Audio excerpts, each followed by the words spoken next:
So hello, everybody. Welcome.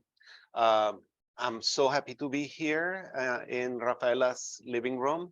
What she spoke about community is something that I believe in as well, but not everybody has that gift for bringing people together. So I'm really grateful that you do this, and it's so warm and pleasant here.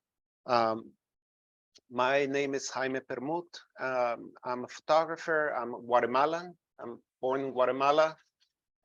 Spent some years in Israel as well, where I studied psychology and literature. And then I made my way to New York, where I lived the greater part of my life as an adult, working in photography. So I want to share 3 projects with you today. It's very ambitious. This kind of work takes a year or 2 years or sometimes longer per project.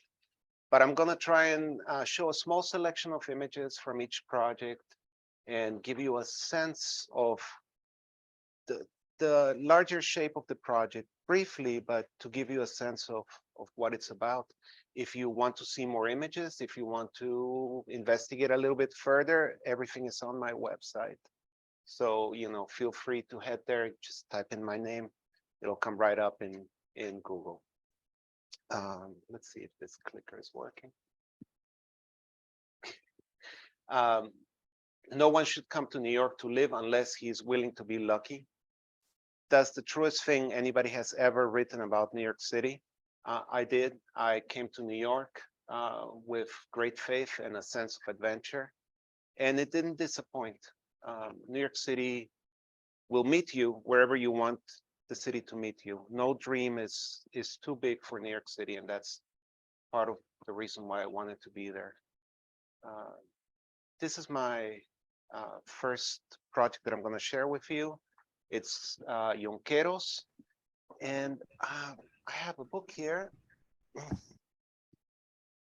The book was published in 2013 by La Fábrica Editorial in Madrid, and it's got a beautiful title essay by Francisco Goldman, and I'll talk a little bit about that towards the end of the presentation.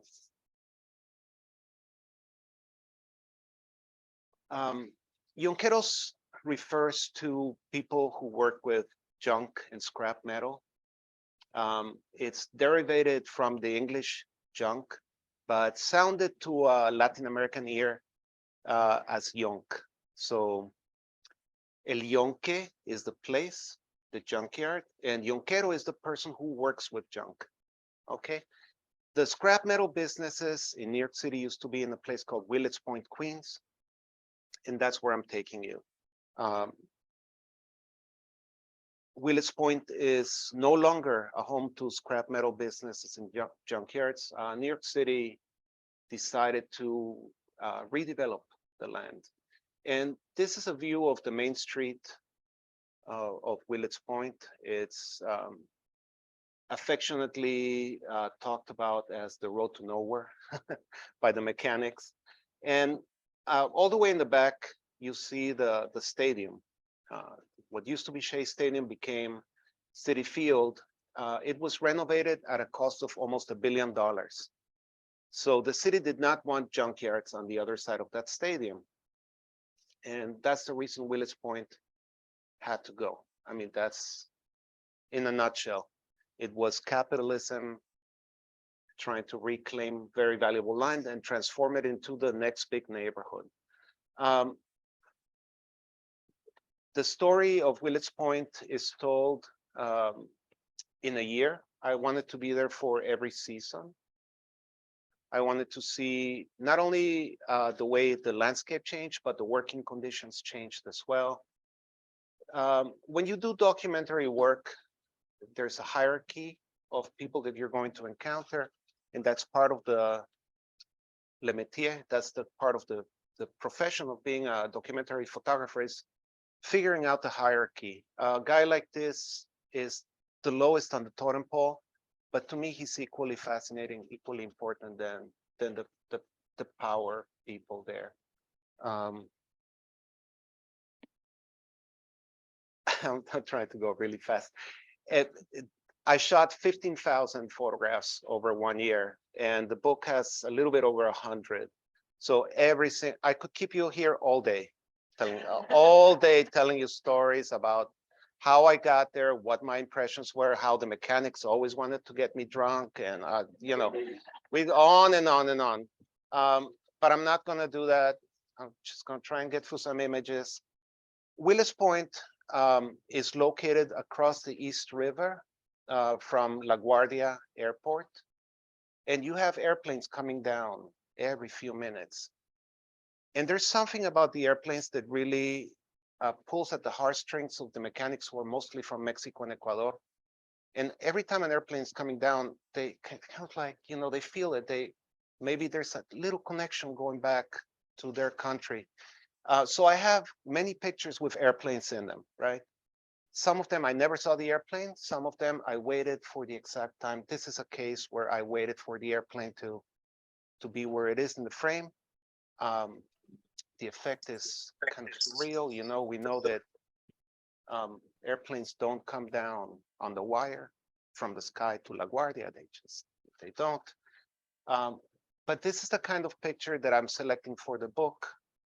All the cars stagnating below and the airplane also kind of snagged. That's part of the sequencing for the book. Again, many stories to tell. This is from the first day of shooting.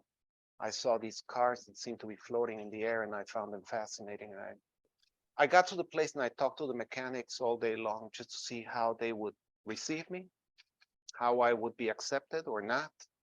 And I felt at home right away. And towards the end of the day, I actually shot some pictures, including pictures like this. And when I got back, I knew that I was going to be going back to Willis Point pretty often, which I kept it up, as I said, for about a year. Families and the cars that they drive are an important part of this story as well. Willis Point is for the working class. Used to be for the working class. It's not there anymore. And you could tell a lot about each family and the kind of car that they drove and what they said about their station in life, what are their prospects. This is just a portrait that I love because I photographed this guy 3 different times until I was able to get this image. And I think for those of you who are interested in photography, if there's anybody in this living room or online that is watching, sometimes a good portrait hides a better portrait, but you have to keep opening doors to get there.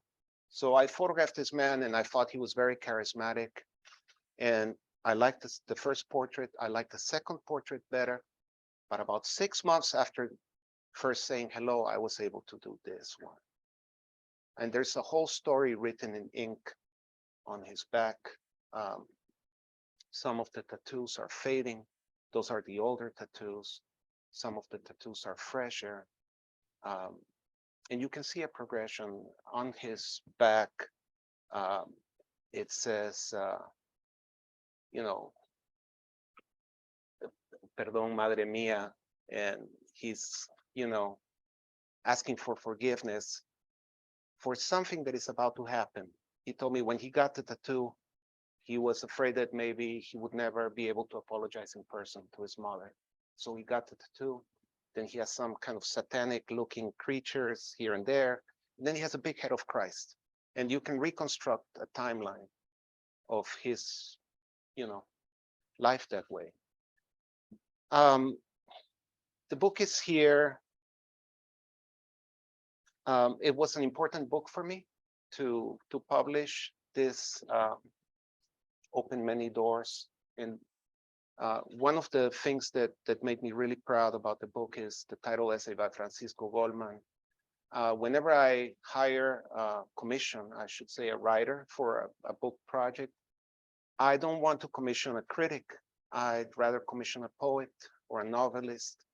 And they look at the work in parallel, they do. So that their words do not reflect on my photographs necessarily, but they build on a same line of inquiry.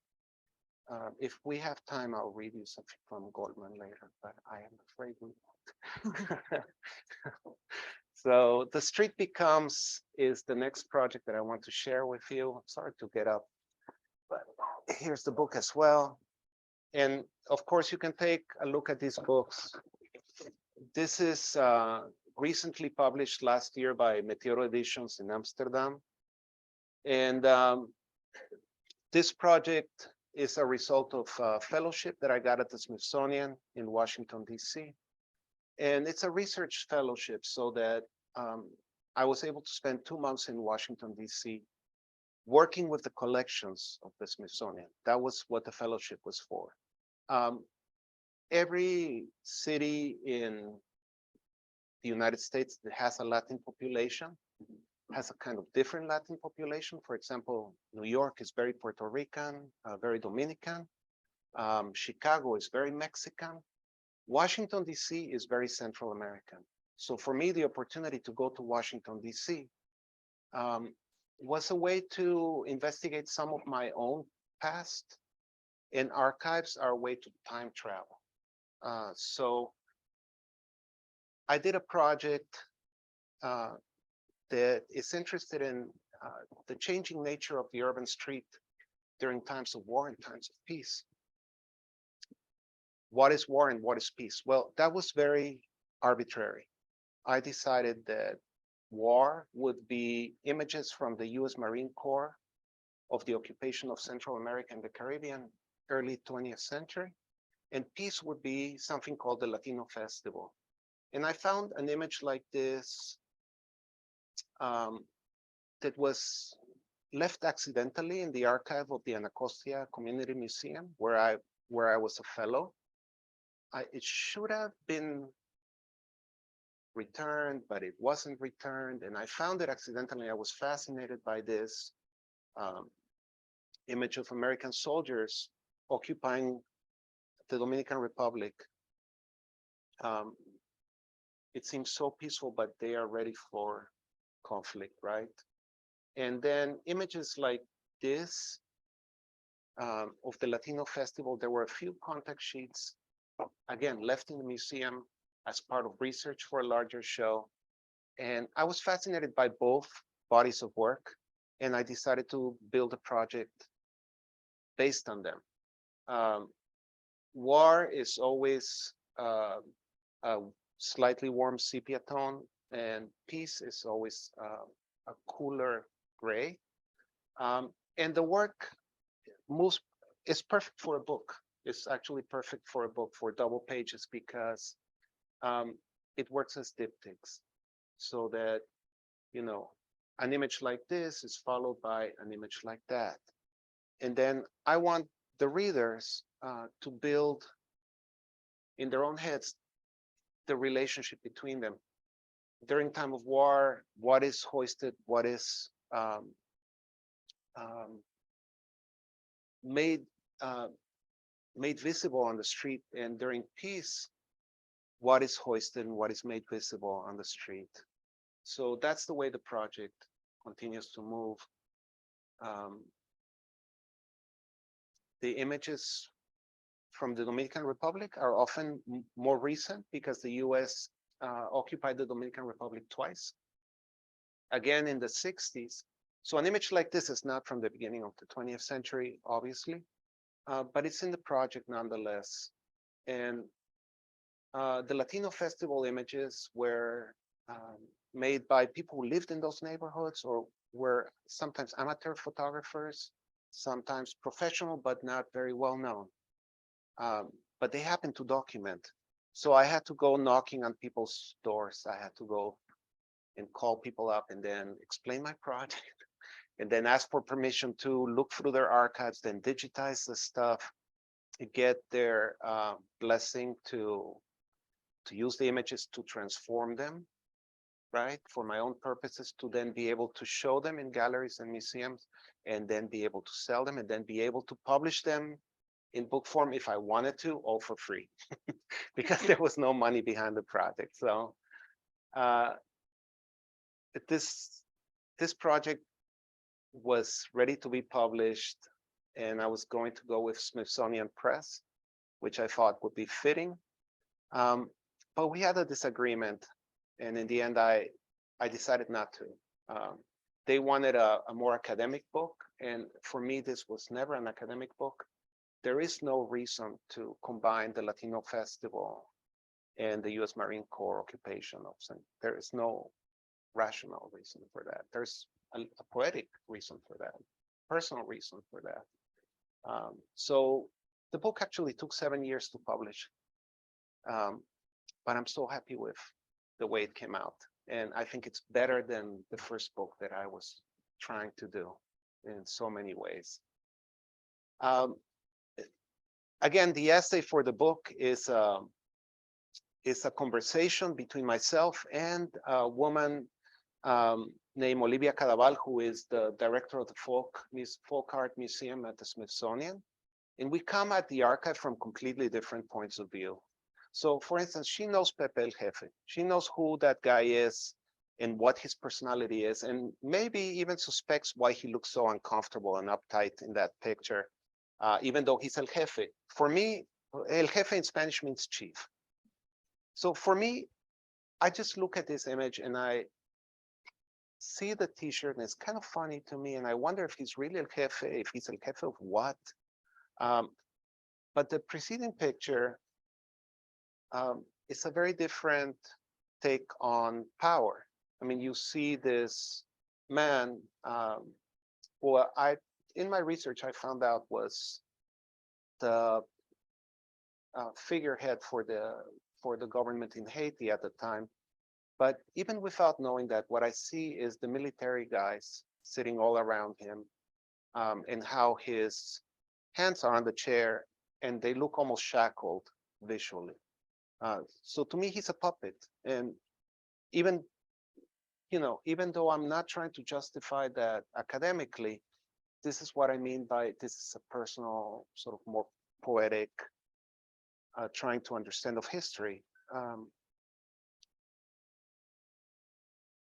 The images from the US Marine Corps were shot with large format cameras, 8x10, 4x5. That means the negatives are sometimes as big as this.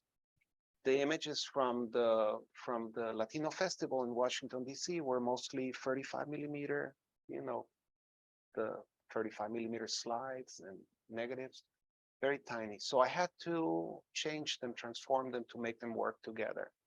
The first thing I did is I made everything black and white.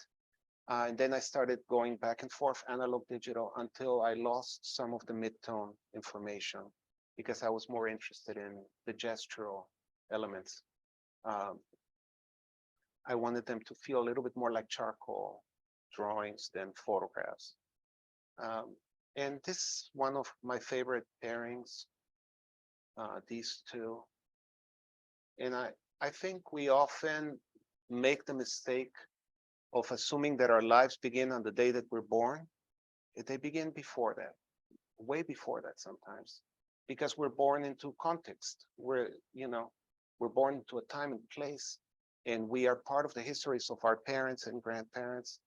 And so there's something that is almost predetermined there. Even before we're born, our life is already happening. And when I see a guy like this, passed out when everybody else is just celebrating, I always ask myself, where is the pain coming from? How far back do you have to go to understand what made him, live this way? And it might be 100 years. It might be longer than that. This is The Street Becomes. Again, just a short selection of works from the project. Olmedini El Mago is not a book yet, but I hope it will be. Olmedini El Mago is a very different kind of project for me. I'm best known for long-term documentary projects in the life of communities, right? So some of the work that you won't see today is, for example, I traveled with the circus in Guatemala for 2 years, not 2 years full time. I don't have any talents for juggling or lion taming or anything like that. So just a few months at a time, then I would go back to New York and make some money and then come back to Guatemala. Olmedini is one-on-one, and some some of uh, the magic here is little. Is an 80-year-old, 82 now, 82-year-old blind magician who works the subways in New York for a living. He comes from Ecuador. He was already a magician before coming to New York. He was Ecuador's greatest magician before coming to New York. He had a TV show. He was jurying beauty contests and doing all kinds of glamorous things. But he would go to New York every so often and just for a taste of of the New York scene. You know, he liked to go to Broadway and take beautiful women dancing and shop for fancy suits. And then he would go back to Ecuador. On one of those trips, he decided to stay impulsively, not to go back. And it was a miserable failure. I mean, he didn't speak English. You can never have enough money to live in New York. So even if you have a car and you have a nice house in Ecuador, you'd be surprised how quickly you run out of money. And he did. And he went underground in the subway. Um, and I met him 20 years previous, like thousands of other New Yorkers who take the subway. I spent so many hours underground. And on one of those trips, I saw this magician walk in, and he was dressed in a tuxedo with a red cotton shirt and zapatos de charol, we say patent leather, the shiny kind of black shoe. And he was wearing a top hat, and he pushed a little cart and stopped in the middle of the train and started whistling because he didn't speak English. And he would start this show, and you know, things like this would happen. And I was so overwhelmed. To me, it was like the kind of magician that I grew up with in Guatemala, you know. And it took about a minute, and at that time he also had a black velvet box, and the finale of the show was he would pull out a white rabbit, really plump, so nervous, looking everywhere, and you know, and I came to Olmedini and I said hello and I gave him a bill, and he gave me a card, and I kept that card 20 years. I just kept the card 20 years. I don't keep many things 20 years. Okay. And then one summer, I woke up thinking about Olmedini. I looked for the card and I found it. And I called the number, and of course that didn't work. But I started looking for him.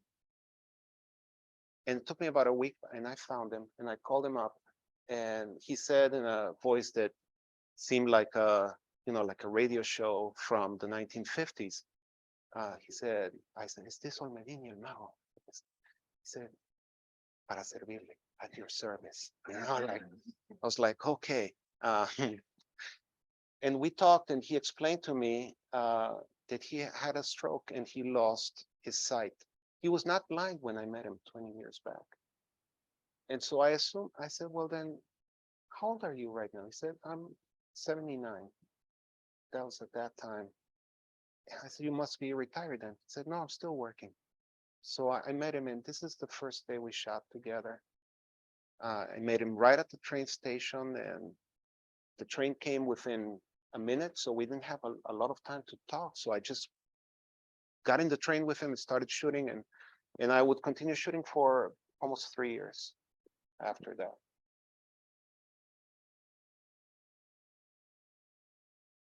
He lives alone, if you can imagine that. If you can imagine, working in the New York City subway when you're blind and you're 80.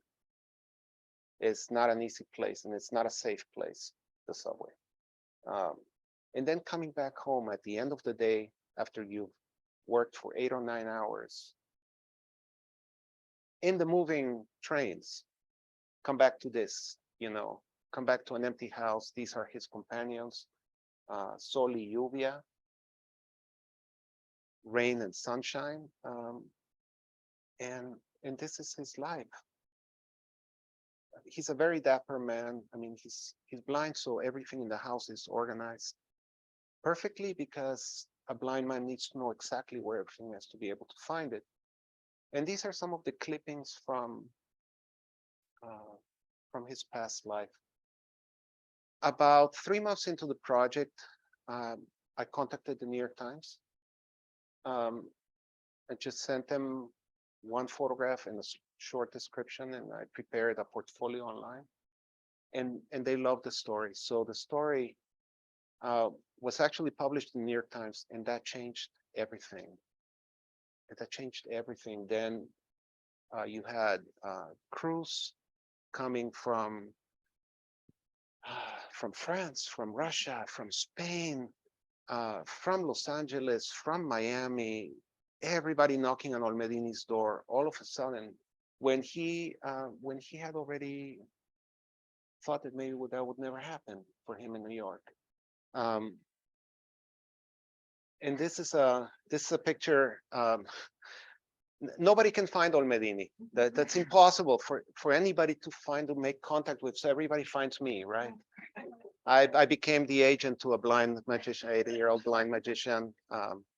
Never took a penny, but everybody, everybody called me. One of the calls that I got was from the New York Yankees, and I picked up the phone, and the woman said, "This is the New York Yankees." I said, "Why are you calling me?" I said, "Well, actually, we are trying to get in touch with Olmedini." Okay. But they said, we saw your work in the New York Times, and every year we honor 3 New Yorkers during Hope Week. And so they said, can you help us get Olmedini involved, because we want to honor him? I said, okay, how much can I tell him? They said, not much. So I called him up and I said, respetado Mago, respected magician. That's how I always addressed him. Respetado Mago, on such and such day, you have to be ready early in the morning. I suggest you get a really nice haircut, that you have your best suit pressed, because I can't tell you much more than that, but it's going to be one of the best days of your life. So just be ready. And this is what happened. And everybody was there. CNN, Telemundo, the Yes Network, everybody was camped out outside Olmedini's home, which is a building for welfare recipients. It's like the poorest of the poor in New York City live in housing developments like that, full of limousines. The Yankees sent 7 pitchers to welcome him, to take him up to Yankee Stadium. So this was happening outside his door. I can't even describe what it felt like to him, but they escorted him to the subway, and then he performed all the way up to Yankee Stadium.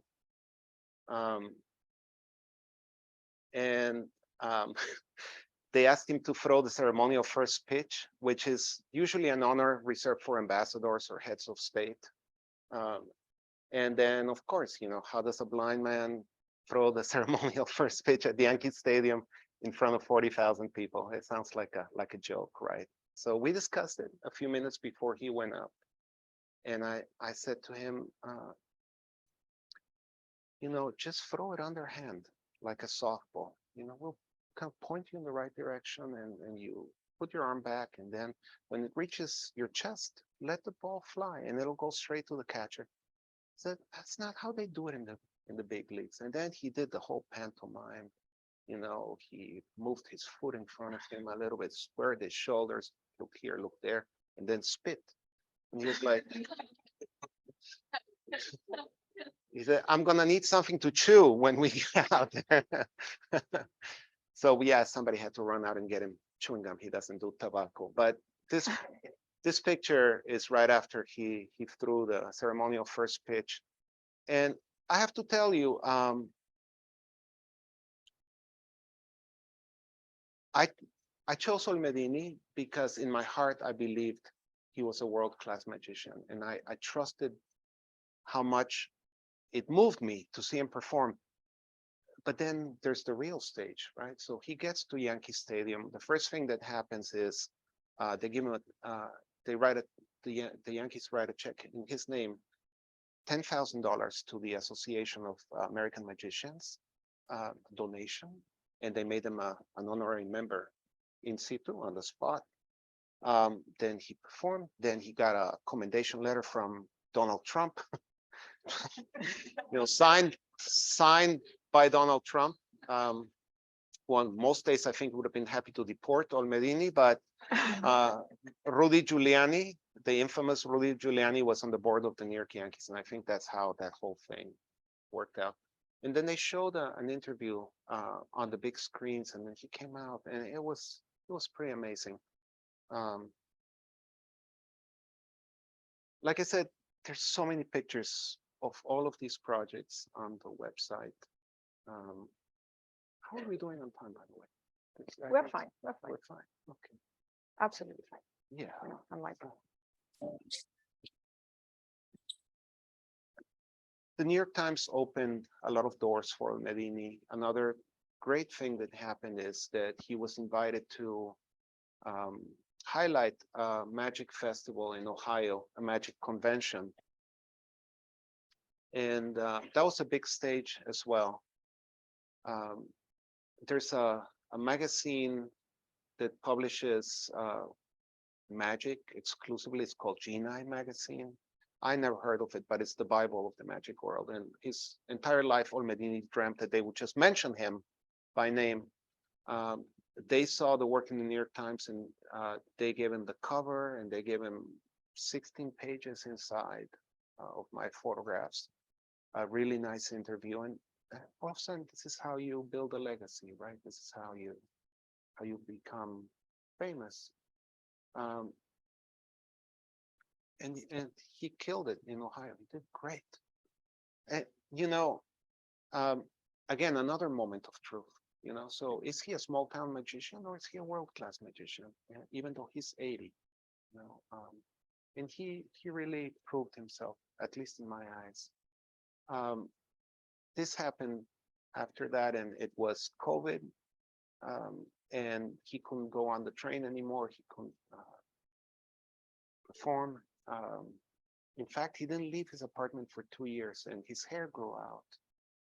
And this is exactly how he used to wear it when he was a 20-year-old magician in Ecuador, because that was the 1970s, and Afro was it.